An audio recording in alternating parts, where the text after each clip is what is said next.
सुस्वागतम. मुरंबा मालिकेच्या 9 नोव्हेंबरच्या भागामध्ये अतिशय वळण घेणारा ट्विस्ट आपणासमोर आला आहे. त्यामध्ये आता एकाच सत्याने रडणाऱ्या रामाच्या कानाखाली जाळ काढत मला रडणारी नाही तर लढणारी सून हवी असल्याचे सांगून आता भन्नाट रामाचा गृहप्रवेश केलेला असतो आणि रामाला नव्या उमेदीची लढण्याची ताकद दिलेली असते. रामाच्या हातात त्रिशूळासारखे शब्दांचे शस्त्र देऊन आता सीमाने रामाची हिंमत वाढवलेली असते आणि मुकादमांच्या घरातील दृष्ट प्रवृत्तीच्या माणसांचा नाश करण्यासाठी सीमाने रामाला नवी ताकद देऊन आता गृहप्रवेश केलेला असतो. तेव्हा आता अय्याजी, रेवा आणि शशिकांत मुकादमांना कशी रमा ही वठणीवर आणते आणि एकेकाची लायकी काढून कशी त्यांना त्यांची जागा दाखवते हे आता आपल्याला बघावयास मिळणार आहे. त्यामध्ये आता रमा आणि अक्षयला एकमेकांपासून बाजूला करण्यासाठी रेवाने अक्षयचा ॲक्सिडेंट घडवून आणलेला असतो.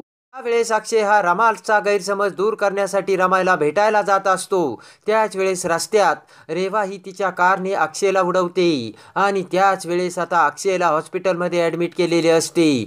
इकडे रमा मात्र अक्षयने रमाला सांगितलेले असते की रमा, मी जगाच्या अंतापर्यंत तुझी वाट बघेन.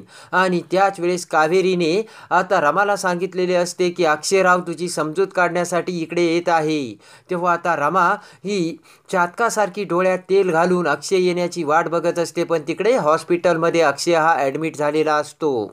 त्यानंतर आता इकडे अय्याजीने रेवाला सांगितलेले असते की रेवा, आता तुला रमाची जागा घ्यावायची आहे आणि रमाची जर तुला अक्षयच्या मनात जागा मिळवायची असेल तर तुला आता रामासारखेच वागावे लागेल आणि अक्षयची अजूनच काळजी घ्यावी लागेल. तेव्हा आता रेवा ही अय्याजीला सांगते की अय्याजी, तुम्ही काही काळजी करू नका, बघा मी आता कसे अक्षयला आपलेसे करते ते. तेव्हा आता रेवासुद्धा अक्षयच्या गोळ्या, अक्षयला पाणी वगैरे सर्व काही अक्षयची काळजी घेऊ लागते. पण अक्षय हा रेवाला थोडेसुद्धा जवळ फिरकू देत नसतो. अक्षय म्हणतो की रेवा, माझे डोके दुखते आहे, तेव्हा तू माझ्यासमोर नाही आली तरी चालेल आणि या रूममधून गेली तरी चालेल. तेव्हा आता रेवाचा सुद्धा मोठा नाविलाज होऊन रागाने रेवा अक्षयपासून निघून गेलेली असते. इकडे आता अक्षय हा आपल्याला भेटायला आला नाही हे लक्षात येऊन रमा ही चिडचिड करत असते. तर पंकज आणि कावेरी रमाची समजूत घालत असतात. कावेरी म्हणते की अगं, त्यांना काहीतरी प्रॉब्लेम झाला असेल, येतील ते, अक्षयराव तसे नाहीये.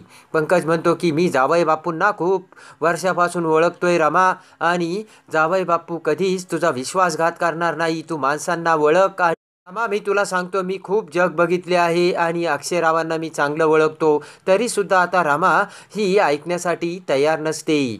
रमा म्हणते की आई, तुझ्यासमोरच हे म्हटले होते ना की मी जगाच्या अंतापर्यंत तुझी वाट बघेन. रमा, कुठे गेली ही वाट आणि कुठे गेले हे? आत्ता 2 दिवसापासून मी त्यांची वाट बघते, पण अजूनही ते मला भेटायला आलेले नाही आहेत.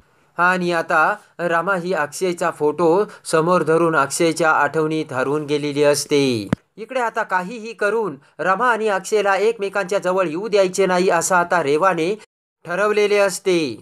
त्यासाठी आता दररोज रेवा ही रमाच्या घरी येत असते आणि रमाला, अक्षय तिकडे खूप माझ्या जवळ आला आहे आणि आता अक्षय तुझ्याकडे कधीच परत येणार नाही आहे, तुझ्याकडे यायची त्याची इच्छासुद्धा नाही आहे आणि तो त्याच्या कामामध्ये बिझी आहे. तुला माहिती आहे का रमा, मी आणि अक्षय ऑफिसच्या कामासाठी परदेशातसुद्धा जाणार आहोत. तेव्हा आता रमाला रेवा ही डिवचत असते आणि रमाच्या मनात अजूनच अक्षयविषयी उलाढाल होत असते.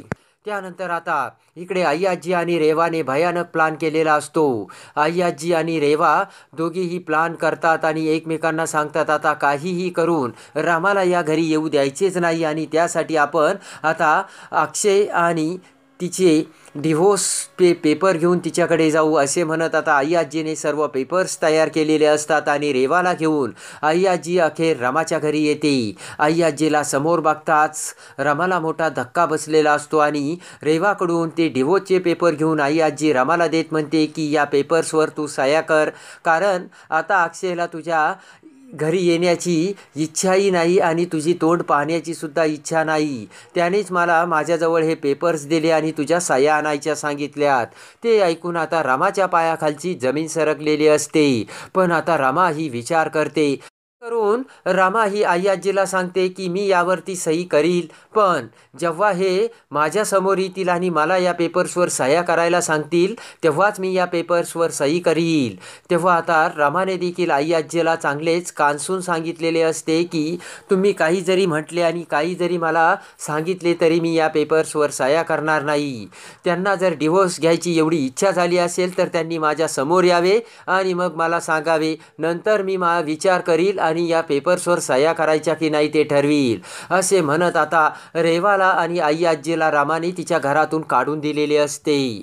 जाते वेळेस रामाने रेवाला सांगितलेले असते की रेवा, तू किती विश्वासघातकी आहे आणि खोटारडी आहे हे मला चांगलंच माहीत आहे. जेव्हा यांच्यासोबत तू हॉस्पिटलमध्ये आली होती ना, तेव्हा तू पोटाला हात लावून पोट आल्याचे सुद्धा मला दाखवत होतीस. एवढ्या 2 दिवसात लगेच एवढा फरक झाला का आणि एवढे हे तुझ्याजवळ आले का? तेव्हा तू मला ह्या खोटारडेपणाच्या गप्पा मारू नकोस रेवा. असे म्हणत आता रेवाचा जाळ आणि धूर रामाने संगच काढलेला असतो आणि नाविलाज होऊन आई आजीसोबत रेवा ही तेथून गेलेली असते.